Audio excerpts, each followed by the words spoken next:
Imagine, you're scrolling through social media and you spot someone saying some really scary stuff. They're bragging about dangerous people, and they sound serious. Would you report them? Or just scroll by? This is exactly what happened when people saw posts from a teenage boy named Solomon Henderson. Solomon praised people who had done terrible things, and even bragged that one had followed him. Someone online got worried and sent a tip to the FBI. But sadly, nothing happened. Solomon was left alone to continue planning something awful, something he wrote about over and over again. Just weeks later, Solomon walked into Antioch High School near Nashville, Tennessee. It's a big school with around 2,000 kids from grades 9 to 12. Even though the school had security cameras, police officers, and special alarms, none of it stopped what happened next. You see, Solomon wasn't the first to do something like this. He had learned from others before him, teens who were struggling and ignored until it was too late. And sadly, he wouldn't be the last. But here's the big question. Could anyone have stopped Solomon from carrying out this plan? The police knew about him, the school knew about him, and even classmates knew something wasn't right. But why didn't anyone do anything serious to stop him? This is the chilling story of Solomon Henderson, and how a community missed all the signs until it was too late. Solomon Henderson was born in 2007 into what seemed like a regular middle-class family, but things weren't as normal as they looked.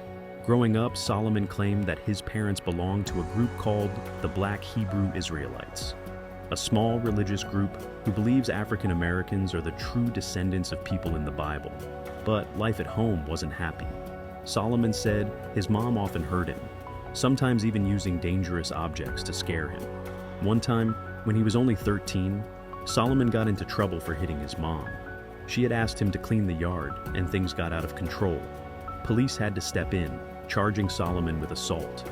This showed early on that things weren't right in his life. By 14, things got worse. Solomon ran away from home, causing his parents to call the police. Officers visited the home several times over the next 2 years. During one visit in 2023, police found 2 weapons inside the house. They belonged to adults, but Solomon later claimed one of the weapons was actually his. He bragged that his dad took the blame for him, keeping him out of trouble. Solomon didn't have many friends at school. Classmates described him as smart, but quiet and hard to know. One girl who shared a class with him said, "He always did his work and was one of the smartest in class. He was nice, but he never talked much." But Solomon wasn't always quiet. In October 2024, he threatened a 15-year-old girl named Jemima with a box cutter at Antioch High School. Jemima and her family expected Solomon to get serious punishment, but he only got a 2-day suspension. Jemima was surprised when Solomon was allowed back so quickly. "He had a knife in school," she said. "Why wasn't he expelled?" School officials didn't seem to see Solomon as a real danger, at least not yet. But inside, Solomon was already planning something worse. He started writing in a secret diary online, posting angry thoughts and hateful messages. In his diary, Solomon wrote that he didn't want to be loved anymore. Instead, he said he wanted people to hate him because that's the only real feeling. He also complained a lot about being black, believing this was the reason he had trouble making friends. Solomon blamed almost everyone for his problems, including his own parents. Meanwhile, Solomon had become obsessed with dangerous criminals, learning everything about them, praising them, and trying to copy them. He dressed like them, took selfies like them, and started posting pictures of himself trying to look tough. Teachers noticed his grades were slipping, and some even called him a walking red flag. A teacher later told reporters that Solomon seemed like a kid who really needed help, but nothing changed. Looking back, the warning signs were all there. Police knew about him, classmates knew about him, and teachers knew about him. Yet no one did anything serious. Solomon continued planning quietly, hoping to become just like those dangerous people he admired online. While Solomon struggled in the real world, online was different. On social media, he found people who thought like he did, troubled teens who felt rejected and angry. Solomon admired dangerous criminals and began posting online about how much he liked them. Soon he became part of groups where teens encouraged each other to commit terrible acts. It wasn't long before Solomon made a dangerous friend online, a girl named Samantha Rupnow. Samantha, just 15 years old, shared Solomon's scary interests. She also spent her time online praising criminals who committed horrible attacks. Samantha even posted photos from inside her own school bathroom, hinting at plans to do something terrible to her classmates. Solomon saw her post, and he responded with a chilling comment: "Live stream it." Sadly, Samantha followed through with her plan, taking the lives of 2 people at her school before taking her own life. When Solomon learned that Samantha had followed him online just before her attack, he became excited, almost starstruck. He bragged about it in his posts, writing things like, "I used to follow someone who became a real school shooter." Solomon started praising Samantha, even calling her a saint for what she'd done. He admired her so much that he changed his own social media picture to one of Samantha. He carved her name onto his things, wanting to copy her every move. Other users online quickly realized something wasn't right with Solomon. One person reported him directly to the FBI, tagging them in a post and saying, "He needs to be locked up right now."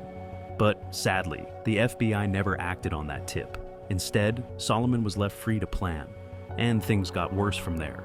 Solomon wrote a diary online, sharing his darkest thoughts and ideas. The pages were filled with anger, hate, and loneliness. He complained about school, his parents, and other kids who annoyed him. He wrote about wanting to attack students, teachers, and even his own family. At one point, Solomon even wrote about possibly attacking his mother while she slept. But then he changed his mind, saying, "I don't think I can do that to my family." Still, he kept planning an attack at his own school. Solomon didn't just want attention, he wanted to be remembered, just like the people he looked up to online. He wrote that he wanted to take the lives of at least 10 students. Solomon thought doing this would make him famous, or at least important. But Solomon wasn't always clear or honest. Sometimes he wrote things that sounded fake, like jokes or pranks to confuse people. He even blamed popular people online for making him violent. He mentioned famous people like Mr. Beast and Kanye West. But it was clear he was mostly just looking for attention. Still, his online behavior became more and more concerning. By late 2024, Solomon was getting ready to follow Samantha's example. He started sharing posts that seemed to celebrate violence, even creating images with Samantha's face on them. He scratched her name into items he planned to use during his attack. He even joked online about who might inspire the next attacker, secretly hoping that he himself would be remembered that way. Solomon's posts were scary enough to attract attention, but somehow, nobody stepped in. With his parents unaware and his school doing very little, Solomon moved closer and closer to the day of his planned attack. On January 22, 2025, the day began just like any other. Solomon Henderson got into the passenger seat of his mom's car, and she drove him to Antioch High School. To his mom, it was a normal morning. She had no idea what Solomon was planning. At school, things felt calm at first. Students moved through the hallways as usual. Teachers and security officers didn't notice anything strange. But hidden inside Solomon's backpack was a weapon he'd secretly brought from home. Despite Antioch High School's advanced security systems, cameras, special alarms, and even police officers stationed at school, no alarms went off. Nothing stopped him. Just before lunchtime, around 11 a.m., Solomon quietly went into a bathroom to prepare. He carefully placed the weapon into his backpack and headed toward the cafeteria, where students gathered, laughing and talking, unaware of the danger. At exactly 11:09, Solomon pulled out his phone and started live streaming on an app called Kick. He wanted people online to watch as he carried out his plan. But the video wasn't clear, mostly showing Solomon's feet in the hallway floor as he walked to the lunch area. He entered the cafeteria without speaking or calling attention to himself. No one saw it coming. Solomon stood quietly in the lunch line for just a moment. Then suddenly, without any warning, he reached into his backpack, pulled out the weapon, and began firing.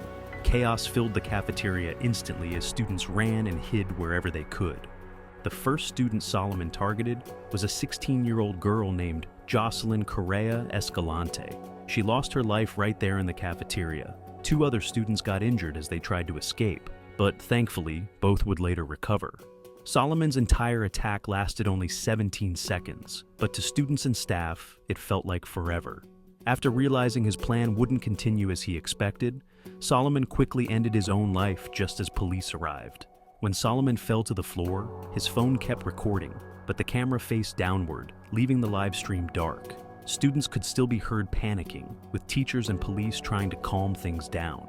After a few chaotic minutes, officers finally picked up Solomon's phone and stopped the stream. The app quickly removed the video, stating clearly, "Violence has no place here. We're cooperating fully with police." In the end, investigators found Solomon had fired 10 times, with many more rounds still unused. It was clear he'd intended to harm many more people, something he'd written about repeatedly in his diary. Police soon discovered Solomon's disturbing writings online, along with connections he'd made with Samantha Rupnow and other troubled teens online. They realized this attack wasn't random. Solomon had carefully planned everything, hoping to become famous for it. After the attack, parents gathered nervously at a nearby hospital, desperate to reunite with their children. Teachers and school staff tried to explain what had happened, but no one could understand why Solomon had done this. Antioch High School had advanced security, but even that wasn't enough to see the danger until it was too late. That night, the community gathered at a church called United Family Fellowship to support each other. Students hugged each other and cried, confused and heartbroken. But anger quickly grew as families learned about Solomon's troubling past and how many times his behavior had been ignored. Jemima, the student Solomon threatened months earlier, was especially upset. She said the school had failed everyone. He had a knife before, she reminded reporters. Why didn't they see this coming? Solomon's attack had ended quickly, but the questions were just beginning. How many signs had been missed, and why hadn't anyone stepped in sooner? As investigators searched for answers, one thing became clear. The community had ignored Solomon's problems for far too long. After Solomon's attack, everyone wanted answers. They asked, could this tragedy have been prevented? Why were so many obvious warning signs missed? Police immediately started digging deeper into Solomon's life. They discovered troubling events in his past, events authorities already knew about, but had somehow overlooked. When Solomon was just 13, back in 2020, police were called after a serious argument with his mom. During this fight, Solomon punched his mother and even tried throwing a chair at her. Officers charged him with assault, but this important event didn't lead to lasting consequences. No one seemed to see how serious Solomon's behavior could become. 3 years later, in 2023, police visited Solomon's house again and took away 2 weapons belonging to adults in the home. Solomon later claimed online that one belonged to him, but police records couldn't confirm this clearly. Even after this incident, authorities didn't take extra steps to provide Solomon with mental health support or counseling. Things got even worse the following year, in 2024. Solomon brought a box cutter to school and threatened a 15-year-old girl named Jemima. Police charged him with reckless endangerment. But even after that incident, Solomon only faced a short 2-day suspension.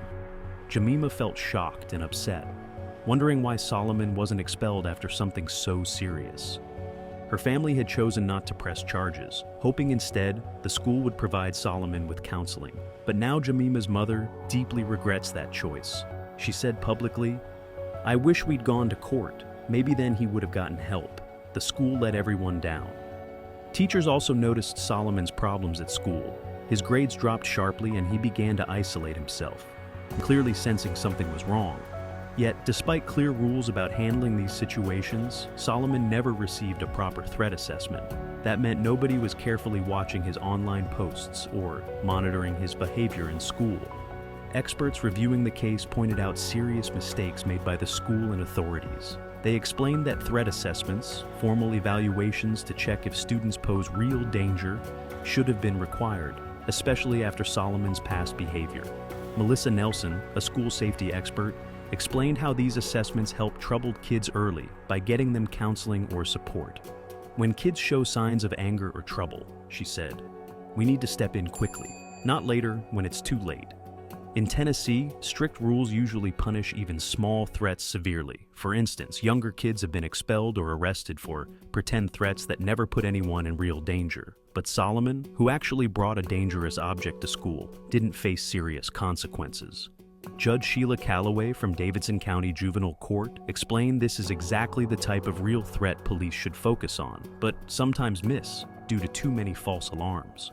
Lawmakers began asking whether Tennessee's policies needed changing, State Representative Gloria Johnson argued that schools should focus more on prevention, getting troubled kids real help, rather than severely punishing small threats or childish mistakes. "We need solutions that stop tragedies," she said, "not harsh punishments for kids who aren't dangerous." After Solomon's attack, many parents and students felt deeply let down. Antioch High School was supposed to be safe, with high-tech security, cameras, and police officers. Yet Solomon managed to enter the building without raising any alarms. School officials later explained that their security camera system simply wasn't able to detect Solomon's hidden weapon from where he stood. For parents and students, that answer wasn't good enough. Police declined to give clear answers about why Solomon's earlier behavior didn't trigger stronger action, citing confidentiality laws. But the community felt it deserved better explanations. Solomon's diary and online posts clearly showed he'd been planning this for months. He'd connected with troubled teens online and openly praised dangerous people, yet nobody stepped in early enough. As the community struggled to recover, one thing became very clear. Solomon wasn't an isolated case. Experts warned that there are other troubled students out there quietly sending signals. And without real changes, such as early intervention and better responses from police and schools, another tragedy might happen again soon. The question remained, would anyone listen before it was too late next time? In the days after Solomon's actions, the Antioch community tried hard to recover. Students returned to school less than a week later, but things didn't feel normal. Everyone was struggling to make sense of what happened. Many felt afraid, angry, and confused. They wanted to understand how such clear warning signs could have been ignored. Parents became especially worried about their children's safety at Antioch High School. They asked school leaders why more wasn't done to prevent this tragedy. Adrienne Battle, Nashville's director of schools, responded by promising that they would look closely at improving school safety measures. But she admitted there are limits to what technology alone can do. She explained that the cameras at Antioch High School didn't detect Solomon's hidden weapon due to his location in the building. "We need better solutions," she said, "and we'll keep searching until we find them." Despite these assurances, many parents remained deeply troubled. Jemima, the girl Solomon had threatened earlier, spoke out strongly. She told reporters the school had failed her and every other student. Jemima felt betrayed by school leaders who had promised to protect students, but didn't act seriously enough. Her family believed the school should have taken stronger action when Solomon first showed signs of trouble. Other parents echoed this anger, wondering why a student like Solomon had faced fewer consequences than younger students punished harshly for minor incidents. They called for clearer guidelines and quicker action whenever students showed troubling behavior. The community felt strongly that Solomon's situation showed that Tennessee needed better ways to respond early, long before students reached their breaking point. But there was also a deeper question that kept coming up. Could Solomon's tragic path have been prevented much earlier if he'd gotten support instead of punishment? Experts said the answer is yes. Melissa Nelson, a school safety specialist, emphasized the importance of stepping in early. She said, "When schools and police see a troubled kid, the goal shouldn't just be punishment. It should be getting that student help and guidance. That's how we stop tragedies like this." Even Solomon himself had written online about his loneliness, pain, and anger. He believed no one cared about it, not his teachers, classmates, or even his parents. He repeatedly wrote in his diary that he felt completely alone and misunderstood. Looking back, these were all cries for help, signals that should have prompted a real response from someone around him. Violence prevention experts also warned about the dangers of online groups like the one Solomon had followed. These groups target vulnerable young people, encouraging them toward dangerous behavior. Solomon and Samantha weren't alone. Many other teens were influenced by these same groups. Experts said that spotting kids who spend too much time in these online spaces could be critical in preventing future tragedies. This case forced schools across Tennessee, and even across the country, to look again at how they handle troubled students. Many started improving ways to identify warning signs early. Communities began asking tough questions. How many troubled students might be quietly waiting for someone to notice them and help them before it's too late? For Antioch, the tragedy raised painful questions. Could something different have been done? Could someone have spoken up sooner or stepped in earlier? Maybe if Solomon had received counseling, or if teachers and police had taken the early warnings seriously, things could have ended differently. So here's something to think about. When you see troubling signs in your school, online, or in your community, what would you do? Would you speak up, even if you're unsure? Or would you stay silent, hoping someone else will act instead? If there's one lesson here, it's that speaking up matters. We can't ignore signs of trouble, no matter how small they seem. If this story made you think, please give this video a like, share it with someone who needs to see it, and subscribe for more important stories. Thanks so much for watching. Let's all work together to prevent tragedies like this from happening again.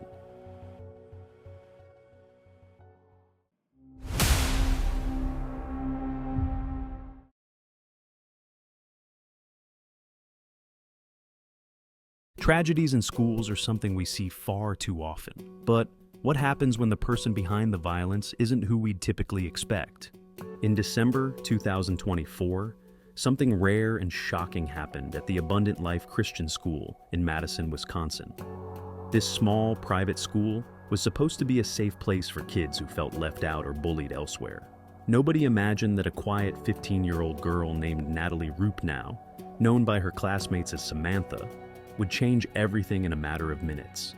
Rumors quickly spread online. Was Samantha part of some extremist group? Did politics push her over the edge? Or was something else at play? While the internet rushed to conclusions, the truth was much more complicated and far sadder. Samantha's life wasn't easy. Her parents divorced and remarried each other multiple times, making her childhood unstable and stressful. Samantha once wrote online about her loneliness, describing how her mother struggled with drugs and her father drank heavily. Even at school, Samantha felt isolated, describing herself as weird and feeling misunderstood by classmates. Yet, beneath her silence, Samantha was quietly slipping into darkness, unnoticed by those around her, until it was too late. As we explore Samantha's story today, we'll uncover the real reasons behind her tragic choices and clear up the confusion caused by misinformation. If stories like these matter to you, and you appreciate real conversations about how tragedies like this can be prevented, make sure you subscribe to the channel and turn notifications on. That way, you'll never miss important discussions about cases that truly matter. Let's start by taking a closer look at who Samantha really was before everything went wrong. Samantha was born Natalie Lynn Rupnow on November 7, 2009, right in Madison, Wisconsin, where she spent her whole life. Her parents, Jeff and Melissa, had a complicated relationship. They married and divorced each other 3 different times during Samantha's childhood. Imagine how confusing that must have felt for a kid, never really knowing what home meant. In the early years, Samantha moved constantly between her parents' houses. Sometimes she'd only stay 2 or 3 days with one parent before moving back again. Her family finally tried to make things more stable in 2020, giving Samantha a regular schedule. She'd spend 2 days with her mom, 2 days with her dad, and 3 days alternating between the two every other week. Even then, things never stayed calm for long. In 2021, her parents married for the 3rd time, but it quickly ended again, adding to Samantha's stress. Samantha started therapy in July of 2022. She struggled with feelings of loneliness, anger, and sadness. Samantha later wrote online that therapy didn't help, and she didn't think highly of her therapist either. At home, things weren't any better. Samantha often shared online that her mom struggled with drug use and that her dad drank heavily, though her dad regularly shared pictures of Samantha smiling at church events or doing fun activities. But online, Samantha revealed a different truth, saying she felt like an outsider, unwanted, and misunderstood by her own family. School was difficult too. Samantha described herself as quiet, but instead of being understood, she felt classmates often judged or ignored her. Even after transferring to Abundant Life Christian School in 2024, a place meant to help students who had struggled elsewhere, she still felt isolated. Samantha was often seen alone, dressed differently than others, wearing ties, suits, and boots. Parents and classmates noticed her, but rarely talked to her. But there was one place Samantha found comfort: online. She talked frequently to a boy from Germany whom she called her boyfriend. He described Samantha as kind and thoughtful, someone who'd often make little gifts for him. But he also didn't know the darker side of Samantha's life, or how deep her pain had grown. By the fall of 2024, Samantha's online posts started to change. She began to share troubling images and idolize dangerous people who'd committed terrible acts in the past. But how exactly did Samantha's pain and loneliness turn into something much darker? Let's take a closer look at the clues she left behind online before tragedy struck. By late summer 2024, Samantha started spending more time online, and what she shared began to worry people who saw it. She became fascinated with violent events from the past and openly admired those involved. She used social media like Tumblr, TikTok, and other sites to share posts praising harmful acts and hateful ideas. Some classmates noticed Samantha wearing clothes connected to disturbing events. For example, one day at a local shooting range with her dad, Samantha wore a shirt from a band famously linked to past tragedies. Online, she posted images and wrote about admiring people who had committed similar acts in schools. Those who saw these posts didn't realize how serious she was, thinking maybe it was just a way to get attention. Samantha also had troubling conversations online. While her boyfriend from Germany knew only her kinder side, others noticed her sharing hateful comments. Samantha openly shared her negative feelings about certain groups, including people of other races and women. At times, she seemed deeply angry, not just at a few people, but at the world itself. As fall came, Samantha's posts became even darker. On her birthday, she hinted at receiving a dangerous gift, posting an image online with the caption, "Happy birthday to me." Few understood the seriousness of what she was saying.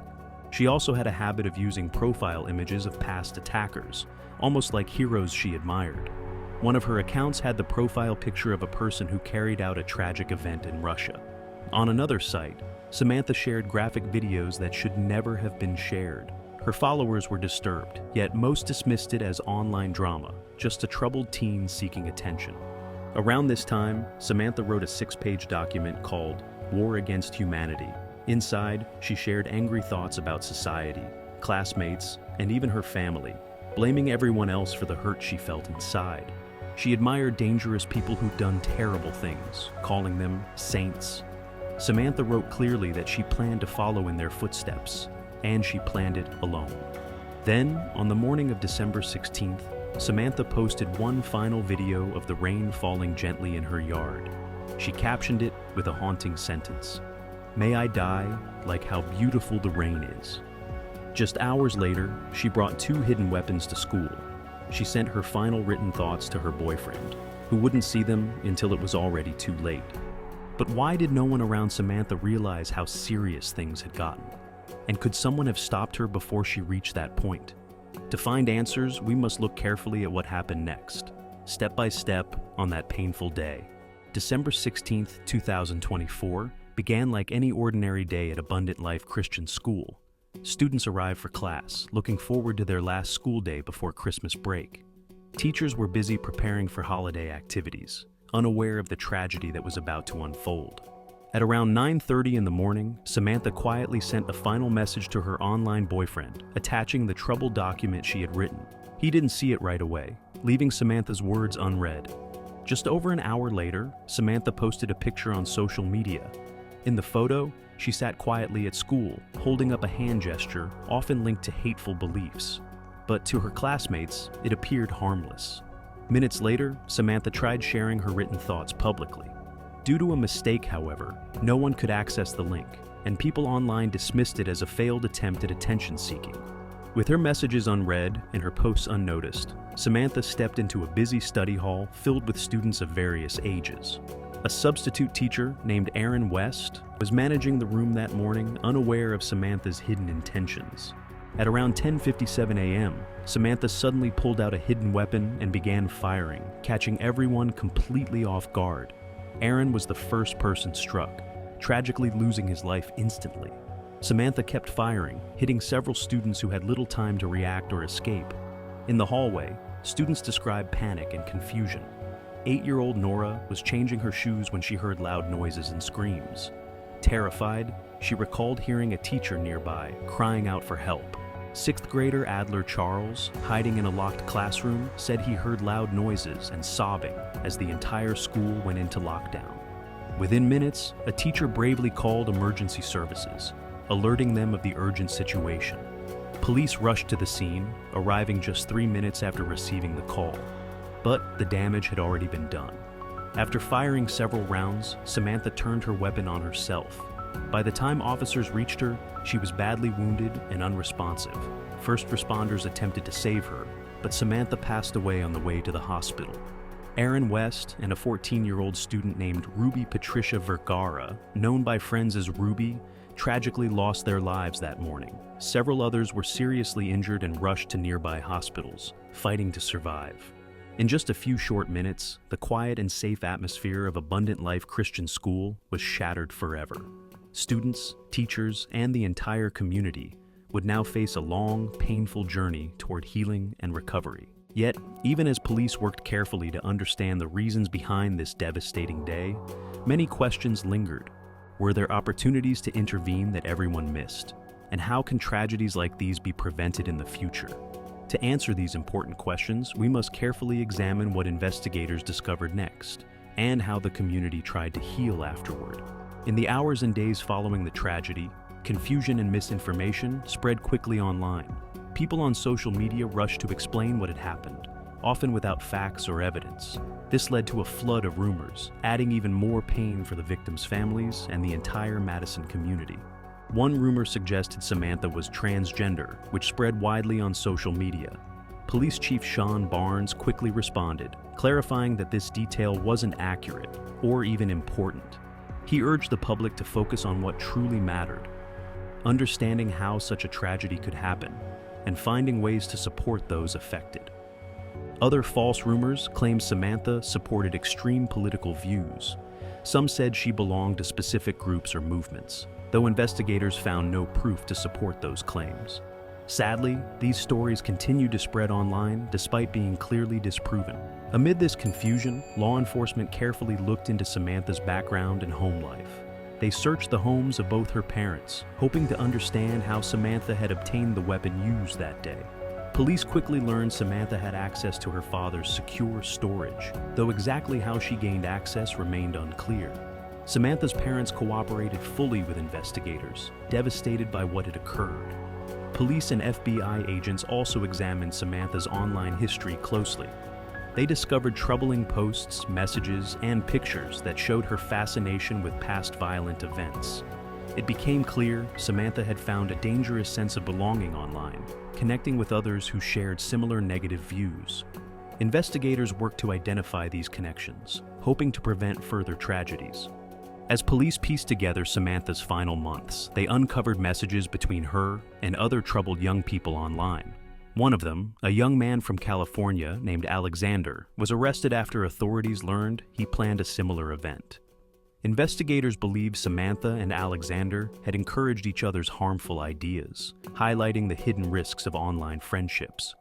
Meanwhile, the Madison community struggled with grief and shock. Families, students, and neighbors placed flowers and candles outside Abundant Life Christian School, creating a peaceful spot to honor the lives lost and those injured. At a candlelight gathering, many came together to remember the victims and support one another through their sadness. Yet, even as people mourned, one powerful message stood out clearly. Tragedy doesn't have to lead to anger or hatred. Ruby's family publicly forgave Samantha, recognizing that her family also suffered a loss. In their sorrow, they chose compassion over blame, a powerful reminder of the strength that can emerge even from heartbreaking moments. But what did authorities finally determine about Samantha's reasons for doing something so tragic? And could anything have truly been done differently? Let's carefully explore what the investigators found next. As investigators learned more, they began to form a clearer picture of Samantha's thoughts leading up to that tragic day. The 6-page document Samantha had written provided key insights, revealing feelings of anger and isolation that had built up over time. While her exact motivations were complex, it seemed clear Samantha wanted to hurt others because she felt deeply hurt herself. The FBI, along with local police, carefully examined Samantha's interactions online.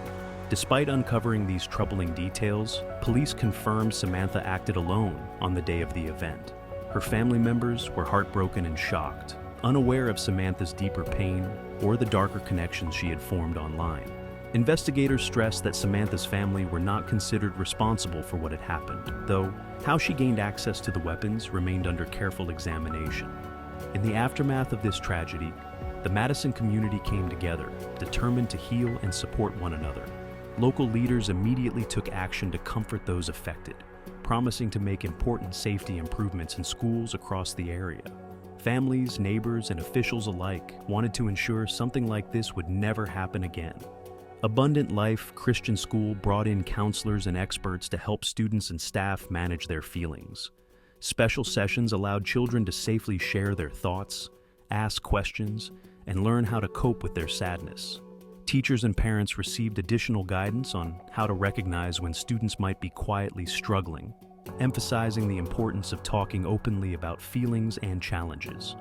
The school also became a gathering place where the community could remember those lost.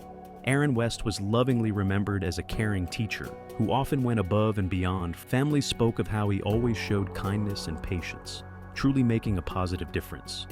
Ruby Vergara, who was only 14, was warmly celebrated by her classmates and family as someone who brought brightness wherever she went. Her love for music, animals, and friendship left an unforgettable impact. At her funeral, friends shared stories about Ruby's warmth and how her joyful spirit always lifted their moods. The tragedy also sparked meaningful national conversations. Communities across the country began discussing better ways to support young people who might be facing hidden struggles. Mental health professionals highlighted the urgent need for easier access to emotional support and therapy, especially for teens who might otherwise stay silent about their troubles. In response, some lawmakers began exploring ways to improve school safety and provide stronger mental health resources for students. There was wide agreement that schools, parents, and community members needed to work together more closely, creating safer environments for kids to openly share their feelings and receive help before it's too late. Throughout Madison, people found strength in unity. Candlelight gatherings and quiet memorials showed how deeply the community cared about one another. While they could never erase what had happened, Madison residents decided to channel their grief into positive actions, hoping their example could prevent future tragedies elsewhere. Samantha's story became an important reminder to everyone that paying close attention and showing genuine care to those around us can truly make a difference. The community committed to learning from what had happened, not by dwelling on blame, but by focusing on empathy, prevention, and making sure every child feels heard and valued. With these lessons, Madison began moving toward a hopeful future, determined to heal together and honor the lives forever changed by this heartbreaking day. In the weeks following these events, mental health experts highlighted that emotional struggles among teens often remain hidden from view until it's too late. They suggested a deeper understanding of these hidden signs could help communities identify young people in need of support much earlier, potentially preventing similar tragedies. Experts recommended providing specialized trainings for teachers and parents, helping them recognize when students who appear withdrawn or quiet might actually be feeling deep pain. Schools began looking at ways to offer regular emotional check-ins for all students, aiming to create an environment where every student feels seen and heard, even those who are quiet or don't show obvious signs of trouble. Another critical focus was online safety. Samantha's online experiences revealed how easily teens could be influenced or misled by harmful connections they make on the internet. Digital safety experts urge parents and teachers to have clear and ongoing conversations with teens about their online lives, emphasizing that they can always reach out if something feels wrong. They also called on tech companies and social media platforms to actively improve systems that detect and respond to harmful content and dangerous online communities. In response, some social media companies took additional steps, making it simpler for young users to report troubling posts and increasing their own oversight. National conversations pushed for stronger regulations, ensuring tech platforms do more to protect vulnerable young users from harmful influences online. In Madison and communities nationwide, discussions also focused on improving overall school environments. Experts stressed that physical safety measures, while important, are just one part of the solution.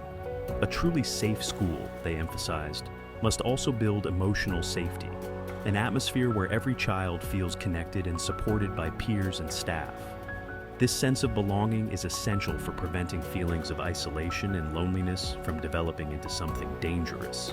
Psychologists encourage community members, students, parents, and teachers to be proactive in checking in with those around them, especially when someone seems unusually withdrawn or upset. Recognizing and responding compassionately when someone shows emotional distress can sometimes prevent problems from becoming serious. Additionally, advocacy groups nationwide called for clear action plans within schools and communities, ensuring everyone knows exactly how to respond if they notice troubling behaviors. Strengthening these plans could help communities act more quickly and effectively, providing young people with timely emotional support. Samantha's story, while heartbreaking, became a lesson in the importance of awareness and early intervention. Experts reminded everyone that tragedies aren't inevitable, but preventing them requires communities to pay close attention, care deeply, and act swiftly when someone might be silently hurting. With these lessons in mind, communities committed to creating environments where young people feel valued, listened to, and supported. By working together, experts believe society could make meaningful progress toward protecting young lives and preventing tragedies before they happen. Samantha's story is heartbreaking, complicated, and difficult to fully understand. It reminds us how quickly pain, loneliness, and isolation can quietly build up behind closed doors. Even when someone seems quiet or distant, there may be deeper struggles that we can't easily see. Throughout this tragedy, we've learned that open communication and genuine empathy can play a major role in helping someone who feels unheard or unseen. By noticing when someone might be struggling, even if they don't openly share their feelings, we can make a difference before problems become too big to handle. We've also learned how powerful online interactions can be in shaping young people's thoughts and emotions. The internet connects us all, but it also has risks. As we've seen with Samantha, harmful influences can take root quietly. Being aware of the risks online and having honest conversations about them can help keep young people safe from negative influences. It's important to recognize that communities can grow stronger after tragedy by coming together, offering support, and making real changes. Madison's determination to heal and improve can inspire other communities facing similar challenges. Now, we'd like to open the discussion to you. After learning Samantha's story, what stands out most clearly? Is there something specific you think schools, families, or even social media companies could do differently to better support young people? Leave your ideas in the comments below. Your insight can help encourage real conversations about making meaningful change. If you found this story meaningful and appreciate thoughtful discussions about how we can create safer and more understanding communities, please consider subscribing and turning on notifications. Your support helps important stories like this one reach more people. Finally, remember this: even small acts of kindness, listening to someone who needs it, or showing that you care can make a powerful difference. Together, by paying attention and being compassionate, we can help prevent tragedies and ensure every young person feels valued and heard. We at Crimes Recast appreciate you joining us and reflecting on this important story. Until next time, let's keep looking out for each other because every voice matters.